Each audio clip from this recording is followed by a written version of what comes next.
Short व्हिडिओमुळे आणि पोस्टमुळे तुम्हाला कळलंच असेल की बबलू आता या जगामध्ये नाही. त्यांनी कायमचा जगाचा निरोप घेतलेला आहे आणि ही खूपच दुःखद घटना आहे. तर बबल्या ह्याच डोंगर दिसतोय का हा, ह्या डोंगरावर त्यांनी खालनं उडी मारली आणि डोंगरावर जायचा रस्ता खूप लांब होता. मी डोंगरापर्यंत जाईपर्यंत तिथं कुत्रे होते, खूप खूप कुत्रे होते, 7-8 कुत्रे होते. बबलूला पळूनसुद्धा दिलं नाही त्या लोकांनी. तिकडं त्याला थोडासा धावला आणि तिथं खड्डा आहे मोठा, त्या खड्ड्यात त्याला पकडून त्याला एकदम बेकार पद्धतीने मारले. पुढं तुम्हाला मी फोटो दाखवणार आहे, पण जास्त असं दाखवणार नाही थोडंसं, कारण की जास्त म्हणजे असं दाखवायचं नाही आहे यूट्यूबला. मी त्याचं पण पाळणूक करणार आहे, पण तुम्हाला दाखवणार आहे. तर प्लीज तुमच्या घरामध्ये जनावरं असतील ना, खास करून मांजर हे कुत्र्यांना खूप भीते. मांजरं जर तुमच्याकडं असेल ना, तुम्ही खूप चांगलं लक्ष द्या त्यांच्याकडं, चांगलं ध्यान द्या. जी चूक मी केली आहे ती चूक तुम्ही करू नका. तर माझी चुकी होती की मी त्याला पकडायला गेले. मी त्याला पकडायला नव्हतं जायला पाहिजे होतं. मला वाटतं मी घरी चुपचाप यायला पाहिजे होतं. तो बरोबर घरी आला असता, कारण की तो घरी बरोबर यायचा आणि मी जेव्हा बी घरी नसायची ना, तर असा माझी वाट बघायचा. हे बघा, असा माव माव करायचा. मी बाहेर मार्केटला गेल्यावर या कुठेही गेल्यावर तो खूप प्रेम करायचा माझ्यावर. खूप खूप जीव होता त्याचा माझ्यावर. पण काय माहिती त्याला त्याच्या नशिबात कालचंच मरण लिहिलं होतं का, सोमवारचंच मरण लिहिलं होतं का.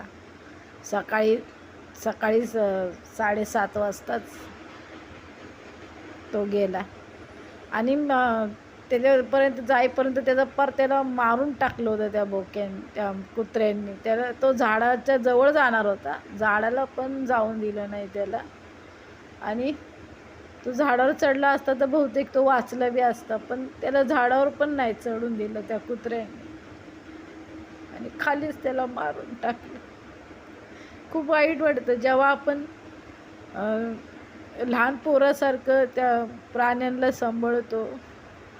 त्यांची सुरक्षा करायची असते आपल्याला, त्यांची रक्षा करायची असते. मला असं वाटतं मी कुठंतरी कमी पडली आहे. मी त्याची रक्षा नाही करू शकली, त्याला वाचवू नाही शकली. माझं खूप मोठं दुर्भाग्य. मला खरंच तुमच्याबरोबर हे सगळं शेअर करायचं नव्हतं, पण का कोणास ठाऊक मला असं वाटलं की शेअर करावा. जर तुमच्या एरियामध्ये खरंच कुत्रे वगैरे असतील तर प्लीज आपल्या मांजरांना वाचवा. त्यांना जास्त बाहेर जाऊन देऊ नका. आणि ते बाहेर गेले असेल तर त्यांना लाडीगुडीने घरी घेऊन या. जास्त पण त्यांना काठी वगैरे दगड वगैरे असं काही दाखवू नका. आणि जर त्यांना यायचं नसेल तर प्लीज त्यांना त्या हालवर सोडा, ते बरोबर आपल्या घरी पण येतात. आणि बबलू तुम्हाला माहिती आहे, बाहेर हागायला मुतायला बी लागला होता. तो म्हणायचा, तो घरामध्ये पण बोलायचा की मला बाहेर सोड, मी पटकन बाथरूम करून येतो. एवढा हुशार होता. बघा ना कसा खड्डा खोदतोय. इतका हुशार होता तो खूप. त्याला 2 वर्ष त्याचा मी सांभाळ केला, पण मी त्याच्या शेवटच्या वेळी मी त्याची रक्षा नाही करू शकली. आणि खूप गोड होता तो, खूप. माझा बबलू खूप गोड होता ना. असा खड्ड्यामध्ये पडला होता तो, कुत्र्यांनी मारून त्याला टाकलं बघा असं. म्हणून म्हणते तुमच्या प्राण्यांची काळजी घ्या. माझ्या बबलूच्या आत्म्यास शांती मिळावी अशी प्रार्थना करा.